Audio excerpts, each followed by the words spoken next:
예, 오늘 욥기 첫 번째 시간, 욥기 3장 1절에서 26절 사이 전체를 지금 통합적으로 다루고 있는데, 전체적인 그 욥기의 내용을 기독교계나 많은 사람들이 크게 오해하고 있는데, 우리는 욥기가 정작 말하고자 하는 의미를 소상하고 정확하게 이해를 하고 있어야 된다. 즉 욥기 3장 1절에서 31장 41절까지 40절이지. 40절까지의 그 욥과 세 친구들의 끝없는 변론 이야기를 들어보면 너무나 말쟁이들로서 당대에 참 세상 사람들이 읽어보면은 너무 유식한 사람들이고 우리 같은 사람은 가히 근접하기도 어려운 그런 높은 학문을 가지고 있는 당대의 현자들이었다는 것을 알 수가 있고, 그러나 실제 내용으로 들어가면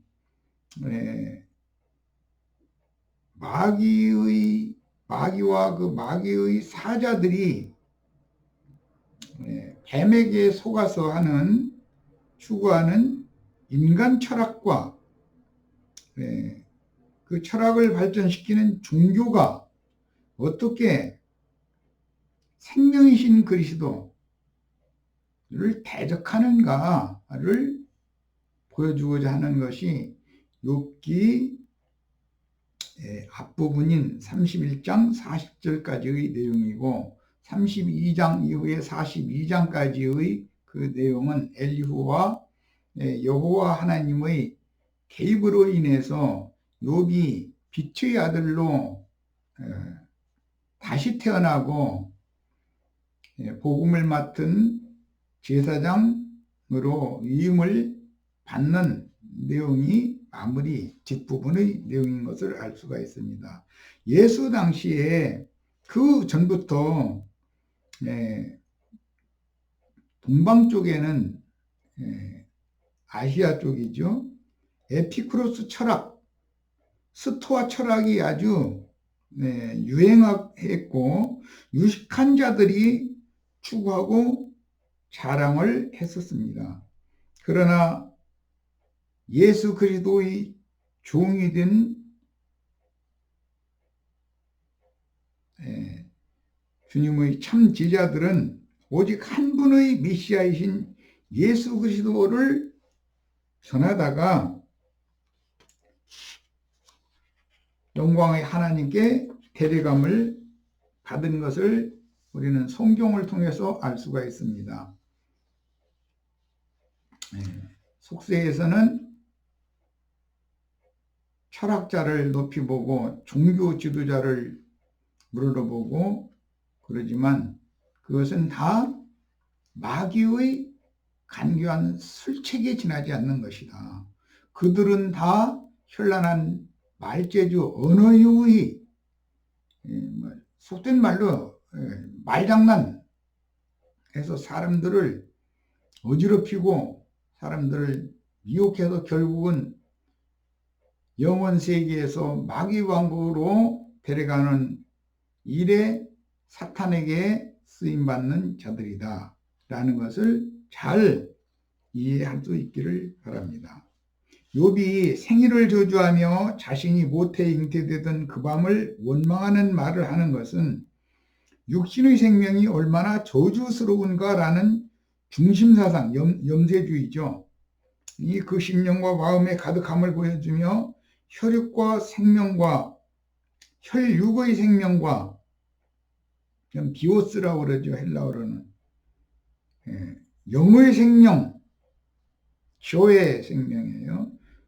이것을 주관하도록 사람 속에 생명의 주인께서 숨을 불어 넣어 주셨을 때는 육의 생명과 혼적 생명, 즉 비오스와 푸시케 생명이 들어왔지만 교회 생명은 원후일 예수 그리스도의 구속을 통해서 회개하고 복음을 믿은 참 제자들에게 다함이 없는 영생하는 호흡을 불어 넣어주심으로 교회 생명이 왔다. 이 문제는 정확하게 이해를 하셔야 됩니다. 그래서 사람은 항상 두 사람이 있음을 다루고 있습니다.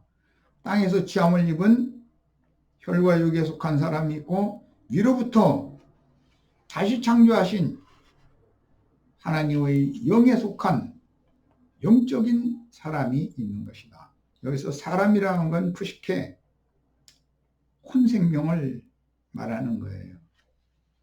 그런데 사람의 혼은 혈육과 연합을 하거나 즉 육신에 속한 사람이 옛사람이 되거나 성령으로 거듭난 영에 속한 새 사람이 되거나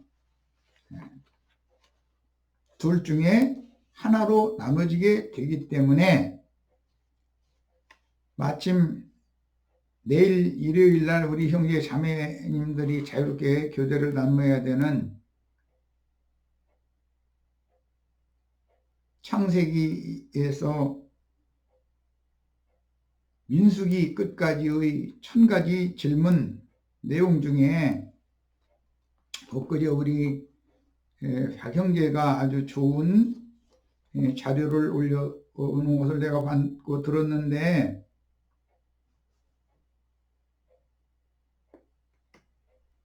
중용한 사람이었던 야곱에게 염소떼 중에서 좋은 것으로 2마리를 가져오라고 한 리브가가 야곱이 염소 고기를 한 마리도 다 못 먹죠. 별식을 먹는다 그러지만 문자대로만 해석을 한다면 말이 되는 소리예요. 그런데 그 중에 한 마리를 잡아서 어머니한테 갖다 드렸더니 어머니가 요리를 해서 야곱의 손에 들려서 야곱을 위장을 한 다음에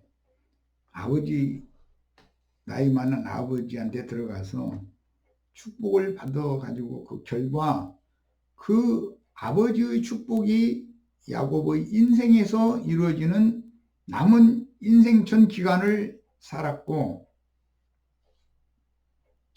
대속죄 제사를 드리는 속죄일 날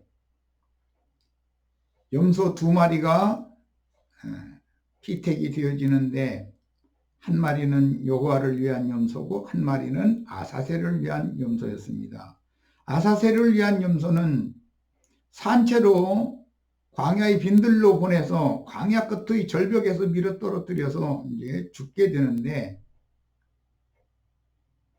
그것은 여호와를 위한 염소였던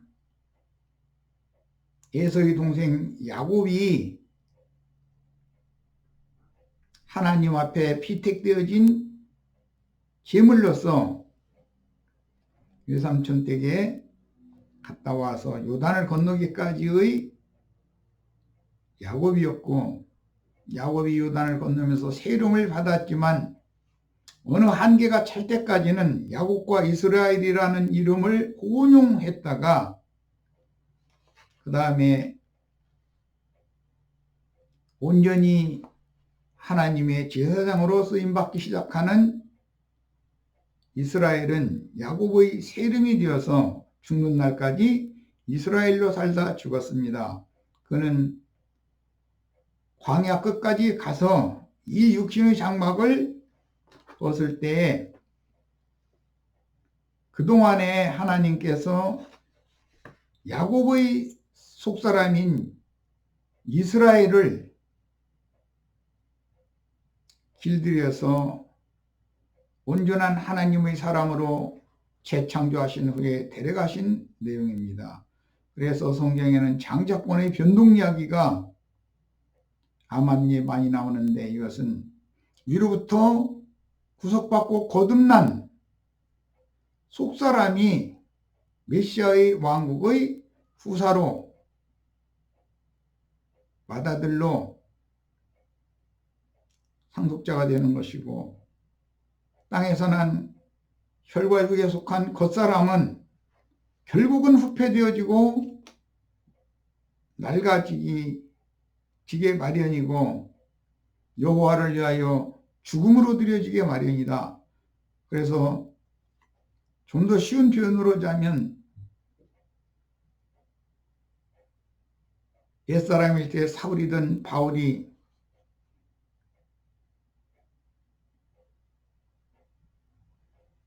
육신에 있는 자신은 예수와 함께 십자가에 못 박혔고 이제 사는 나는 새 사람 이스라엘로 상징이 되었어요. 야곱은 예수와 함께 죽고 이스라엘이 하나님을 향하여 다시 사는 사람이다라고 고백을 하므로 이스라엘이 상속자인 것이지 야곱이 상속자가 되는 건 아니다. 창세기 이해로는 에서는 장자였지만 메시아의 왕국의 후사가 될 수 없다. 반드시 옛사람과 그 행위는 벗어버려야 되는 것이고 그리스도로 새 옷을 입혀진 위로부터 온 젖으로 덧입혀진 야곱의 속사람 새로 창조하신 사람만이 메시아의 왕국의 후사가 되는 것이다. 그러므로 혈과 육이라는 것은 하나님 나라를 유업으로 받을 수가 없는 것이고 위로부터 다시 난 새 사람만이 하나님의 나라를 유업으로 받는 것이다. 이것이 성경이 말하는 큰 중심이며 욥기도 이것을 다루고 있다. 그런데 야곱일 때도 말쟁이로서 무엇 하나 빠질 것이 없는 사람이었겠지만 그가 하나님 앞에서 온전케 되는 과정에서 어떻게 순종을 가르침 받았길래 브니엘을 지나서 그 형 에서를 만나 약속의 땅에 돌아왔을 때 그가 땅바닥에 7번 절하고 형님을 만난 것이 하나님을 만난 것 같다고 그렇게 자신을 낮은 위치에 들 수가 있게 되었습니다. 하나님은 이와 같이 큰 자였던 자를 지극히 작은 자 중에 작은 자로 만들어서 그에게 천국을 상속해주고 후사로 삼으시는 것이 성경 이야기인 것입니다.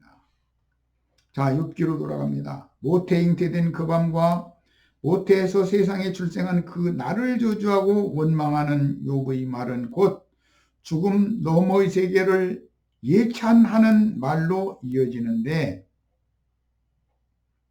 욥이 모든 것을 누릴 때 만약 그가 부리던 종이 지금 욥이 하는 말처럼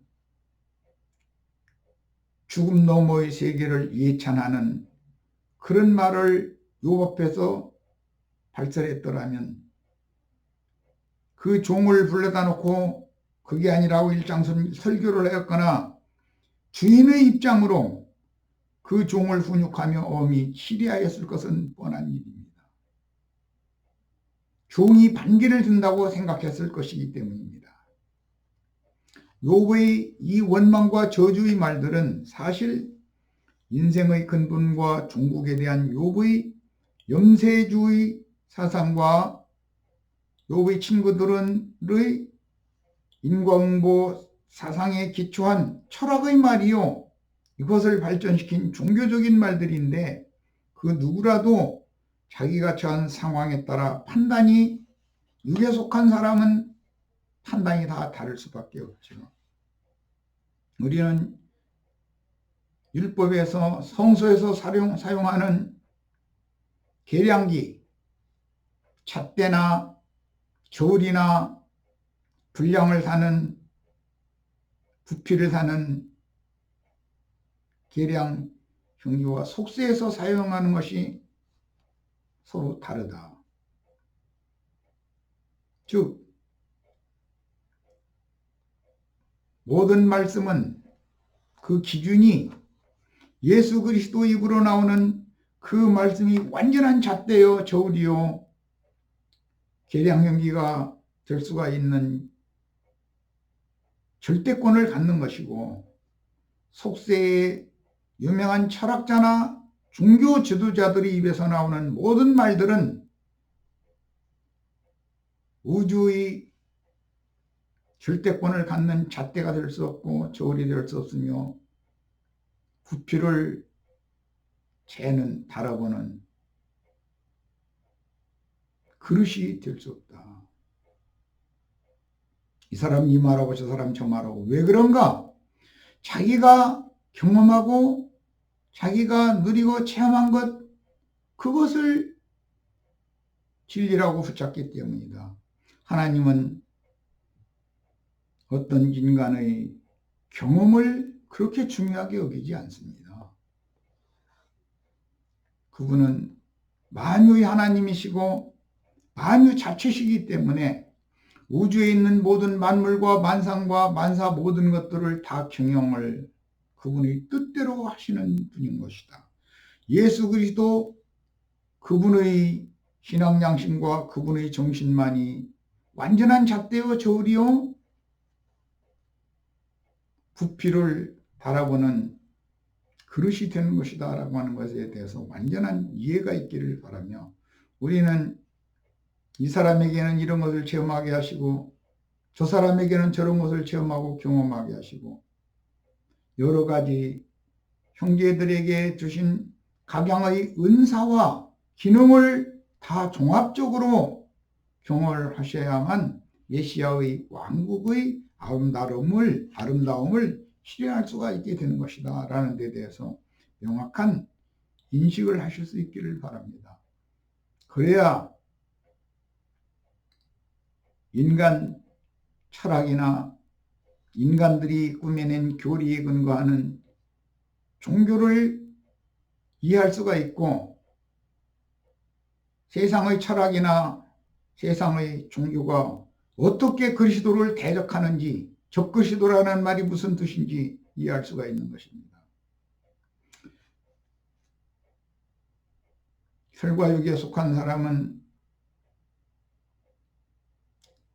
자기가 처한 상황,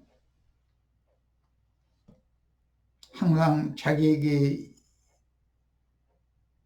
이익이 되는 쪽으로 손바닥 뒤집듯이 생각을 뒤집고 타협하려는 것이 타락한 인간의 본성이다 라는 것을 알 필요가 있습니다. 반드시 이것을 아셔야 됩니다. 그래야 함부로 남을 정죄하거나 판단하지 않는,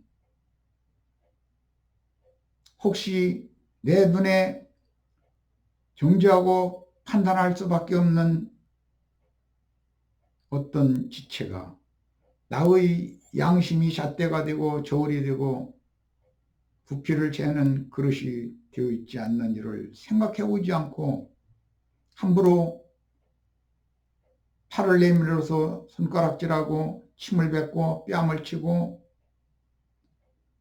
사람을 함부로 비판하고 외모로 함부로 판단하고, 사람은 습관적으로 사람을 외모로 판단하는 것이 아주 버릇이 되어 있습니다. 이것을 정말로 조심해야 되고, 남을 판단하는 그 판단, 그 잣대, 그 저울, 그 계량 형기가 나를 하나님의 잣대와 저울과 계량 형기에 달아보는 정말로 겸비하고 작은 자가 다 되시기를 바랍니다. 진리는 어떤 상황의 변화에 따라서 변하는 것이 절대로 아니고 항상 그 자리에 있는 것입니다.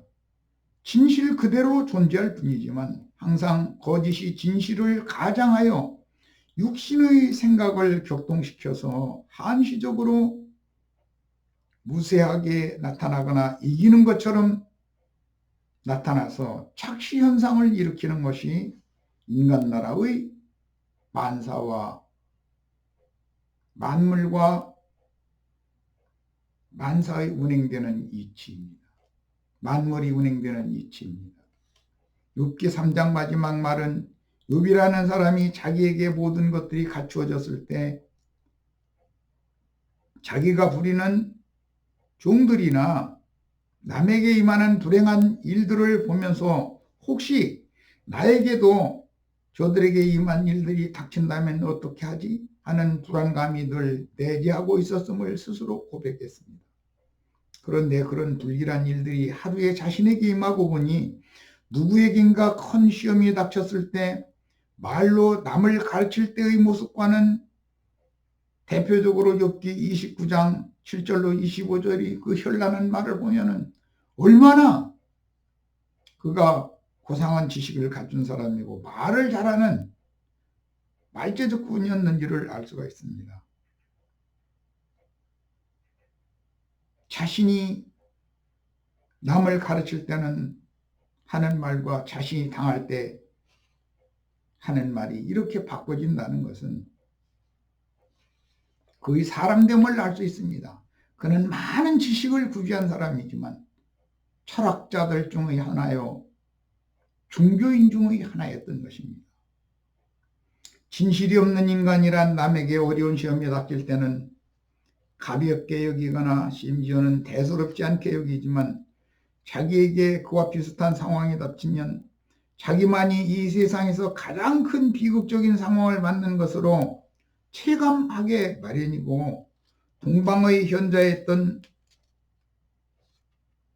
욥이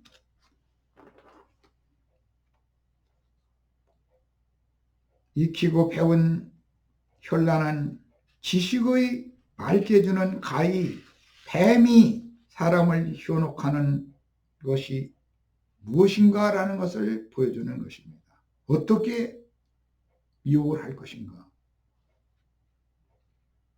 철학적인 말, 종교 지도자의 말들이 다 독사 입에서 나오는 동물 섞인 말이라고 하는 것에 대해서 분명한 이해가 있기를 바랍니다. 문제나 내가 직접 어떤 문제들을 만났을 때의 판단이 진실한 것이지, 남에게 그런 일이 닥쳤을 때 비상적으로 보고 느끼는 것, 그러면서 그를 위로한다고 이 말 저 말 하는 것, 이것은 진실이 아니고 듣는 이들의 영혼을 적시고 감동하지 못하는 것은 그의 유창한 언어 유희와 그의 중심이 틀어지고 꼬인 마음보자기, 심보라고 그러죠. 그 심보에서 나온 말들이다. 이 말은 구불구불한 뱀의 특성이 그 사람 속에 가득하기 때문이다라는 거예요. 모든 사람이 다 이렇다는 거예요. 그런데 더 조심해야 될 것은 거짓 선지자 입으로 나오는 말이다. 거짓 선지자 입으로 나오는 말이 무슨 나도한 형제처럼 속세 사람들이 사용하는 이런 언어를 구사하는 것이 아닙니다. 너무나 아름답고 그런 뭐 금쟁반에 옥구슬이 뭐 굴러간다고 뭐 표현하던가 그러는 것 같은데, 그런 말 들어보면 너무 사람을 정신 빠지게 만드는 거예요. 그런데 그 사람들은 어느 집에 강 건너에 불이 나서 어느 집이 폭삭 채만 남게 되는 경우도 강 건너 불 구경한다는 속담이 다 있어요. 그런 관념으로 현란한 말장난을 통해서 남을 가르치기를 좋아하는 사람들이 그 인내심이 닿으면 7일로 상징이 됐어요. 많은 말을 내게 되지만 정작 자신이 그런 일이 닥쳤을 때는 자신이 남을 가르치던 그 많은 말들이 얼마나 가치가 없고 속빈 껍데기뿐이었는지를 듣는 이들에게 즉시로 판단받게 되는 것은 강 건너 불구경을 하는 그런 관념으로 현란한 말장난을 하는 경우는 듣는 이들의 영혼에 누림이 되고 적심이 되지 못하는 것이기 때문에 그렇습니다. 그 사람은 말수를 줄여야 되는 사람이지 너무나 많은 말로 사람들을 설득해 보겠다고 애써야 되는 사람이 아니에요. 오늘날 종교 지도자들은 이 문제에 대해서 깨달음이 있어야 됩니다.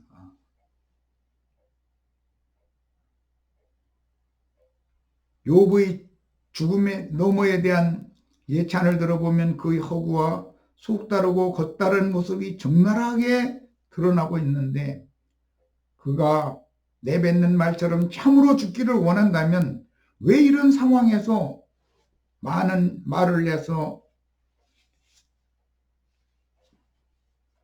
어머니가 잉태한 날 잉태시킨 하나님 그러지 마셔야 되는데 원망하고 불평할 필요가 뭐가 있겠습니까? 그냥 죽으면 되는 건데 입으로는 죽음 너머의 세계를 예찬하고 그걸 원하는 것처럼 하지만 사실은 비오스 생명이 무너질 때 자신의 혼생명이 이 혈육의 몸에서 분리되는 죽음을 그렇게 두려워하고 있다는 것을 알 수 있고 매사를 자기 관점으로만 판단하고 자기 입장에서만 판단하고 하는 이기주의에 완전히 점령당한 사람이라는 것을 알 수 있습니다. 그 이기주의라는 말은 존말이고 마귀 욕심이라는 말이에요. 하나님의 정하신 지위를 벗어나서 자기가 하나님의 영광을 도저히 앉으려 하는 그런 야망과 야심이 그 속에 가득하다는 거예요. 진실은 죽는 것이 두렵지만 입으로는 죽음 너머의 세계를 동경하는 것처럼 말을 하고 있으나 참으로 죽기를 작정한 사람이라면 이와 같은 불필요한 하소연으로 잉태된 날과 출생한 날 젖을 먹여서 오늘 있도록 길러주신 어머니의 노고를 불평하고 원망할 필요가 없는 것입니다. 지금의 욥은 죽기를 무서워하여 일생에 매여 종노릇하며 육신의 생명을 누구보다도 더 사랑하면서 사실은 그의 혼생명이 죽음의 세력에게 종노릇하고 있지만 자신의 자존심을 세우려고 진심을 감추고 입과 가식적인 행동으로는 하나님을 찬양하는 전형적인 흑사람들 중의 지식인으로서 인간 세상의 철학자요 종교인이라는 것을 지금 욥기 3장 시작에서부터 욥기 31장 40절까지 계속 이어져 나가고 있는 것입니다. 결국 욥은 자기를 잉태시키던 그 밤과 출산하던 그날 원망하는 말로 시작해서 죽기를 구하는 말을 하다가 끝으로 하나님을 원망하는 말을 내뱉음으로 그의 본색을 드러내기 시작했습니다. 왜 하나님은 고난당하는 인생을 세상에 태어나게 하셨는가? 첫째 질문이죠. 두 번째, 왜 고난당하면서도 이 생에서 때가 차기까지 생명을 이렇게 부지해야 하는가? 세 번째, 왜 하나님은 모든 소망, 길을 이루던 사람들을 붙잡아 두시고 소망이 없다는 거죠. 아무것도. 자기 마음대로 행하지 못하시도록 사방을 막아 놓으시는가? 라는 요지로 하나님께 세 가지 질문을 던지는 말을 했습니다. 그리고 말미에 가서는 타인들에게 닥쳤던 불행한 일들이 자기에게도 닥칠까 늘 불안했다는 것을 입으로 스스로 고백했습니다. 이것이 마귀로부터 온 욕심입니다. 탐입니다. 욕심이 잉태하면 범죄를 낳게 마련이고 범죄들이 누적되어지면 죽음이 오게 마련인 것입니다. 사실은 이 말들이 욥기의 대주제이며 우리 모든 인생들 각자의 문제이고 내 영혼의 조물주이신 하나님은 누구이시며 그분의 피조물인 나는 누구인가? 라는 근본적인 인생의 본질에 대한 질문 말씀을 욥기 3장에서 욥의 통해서 제시해 놓고 나서 4장 이후에 계속해서 해답을 향해서 끝없는 변론을 하고 나중에 그 변론들이 다 결론적으로 엘리야와 여호와의 말씀을 통해서 드러나는 바는 선악을 알게 하는 나무 실과를 따먹게 만든 뱀에게 미혹당한 사람들의 철학적인 말이요 종교적인 말이며 그런 말로는 그 누구도 구원받을 수 없다라는 것을 제시하고 엘리야의 말씀과 여호와의 말씀을 회개하고 돌이켜서 믿음으로나 구원을 받는다는 것을 제시하는 것이 욥기의 말씀 내용이다. 지금 마무리 말씀을 잘 마음에 담아두시고 다음 일요일부터 나가는 욥기 4장 이후의 말씀을 이해를 하시면 성경은 일관되게 고상한 인간의 인간 철학과 종교로는 사람을 구원하는 것이 아니라 오히려 그리스도를 대적하는 적그리스도 짓을 하게 마련이다 라는 것을 말하고자 하는 것이 욥기의 전반부 31장 40절까지이며 32장 1절에서 42장 끝절까지는 해답이 기록이 되어 있는 것입니다. 어찌하여 하나님은 고난당하는 자들을 태어나게 하셔서 빛을 보게 하시고 이렇게 쓰디쓴 인생을 살아가는 자들에게 생명을 주시는가? 생명의 주는 예수 그리스도신데 그분은 흙에서 취한 생명을 버릴 권세도 있고 위로부터 나신 이로부터 온 영원한 생명을 다시 취할 수도 있는 생명의 주인이십니다. 모든 인간들의 생사화복을 주장하시며 영원한 생명이신 예수 그리스도 그분만이 메시아인 것이다. 우리는 그분의 말씀을 들어야 되고 그분의 말씀을 들을 귀가 열려야 되고 깨닫는 마음을 가져야 되고 그러므로 위로부터 빛들의 아들로 다시 나야 될 필요가 있다라는 것을 말하는 것이 욥기의 중심 사상입니다. 이런 사람들은 죽기를 기다려도 죽음이 찾아와 주지 않는다. 그들은 보물을 찾기보다 죽기를 더 바라다가 무덤이라도 찾으면 기뻐서 어쩔 줄 모르는데 라고 말했습니다. 예, 욥의 생각에서 보물은 세상의 은금입니다. 그러나 성경이 말하는 가장 값진 보물은 생명이신 그리스도, 그리스도 입으로 나오는 빛의 말씀, 그리스도의 제자들의 입을 통해서 증거하는 그 영과 신부의 말씀, 그 말씀이 보물 중의 보물입니다. 거룩한 성 예루살렘은 12 보석들로 구성이 되어 있습니다. 어찌하여 하나님은 길 잃은 즉 인생 살 소망이 없는 사람들을 붙잡아 놓으시고 왜 데려가시지 않고 살려놔 두시느냐고 말이겠죠. 사방으로 그 길을 막으시는가? 타락한 옛사람의 소망을 왜 막으시는가? 이 말이에요. 이것은 욥기 21장, 요한복음 21장의 말씀을 나누면서도 충분히 말씀을 드렸습니다. 사람의 큰 포부가 이루어지는 것은 세상에서 성공하는 것입니다. 세상에서 큰 자가 되는 것입니다. 그러나 세상에서는 작은 자가 되어져서 미말에 처해진 자가 결국은 주님의 왕국에서는 큰 자가 되어지고 생명 안에서 빛으로 다스리는 자가 된다는 것이 욥기의 말씀입니다. 욥기 3장 이렇게 해서 마치도록 하겠습니다.